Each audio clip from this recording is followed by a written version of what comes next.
Assalomu alaykum do'stlar. Mana nihoyat 10-kunga ham yetib keldik. Mana 10-kun va soat 5 dan ozgincha o'tdi.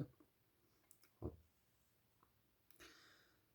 Bugun sizlarga gapirmoqchi bo'lgan narsam bu xohish istak haqida. Ya'ni inson o'zi erishmoqchi bo'lgan maqsadga qanday yo'l bilan olib chiqishni odatda bilishadi.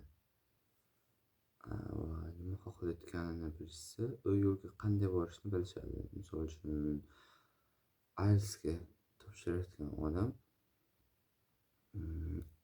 8 olish yo'lini biladi. Qanday olishni.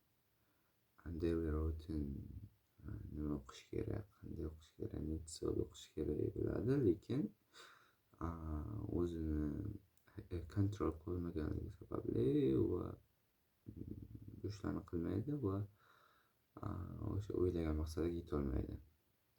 Shuningdek, hayotda biznes bo'lsin, qanaqadir ish bo'lsin, siz unga qanaqa yetishni bilasiz. Agar maqsadingizga erisholmadingizmi, demak siz bilib turib shu ishni qilmagansiz xolos. Shuning uchun biror narsa xohlayotgan bo'lsangiz, bunday bahona qilmasdan bir yaxshilab o'ylab ko'ring. Yo'lga qanaqa yetishni bilasiz. Bir o'zingiz bilan o'zingiz bir suhbatlashib, bir chuqur o'ylab ko'rishingizni maslahat beraman.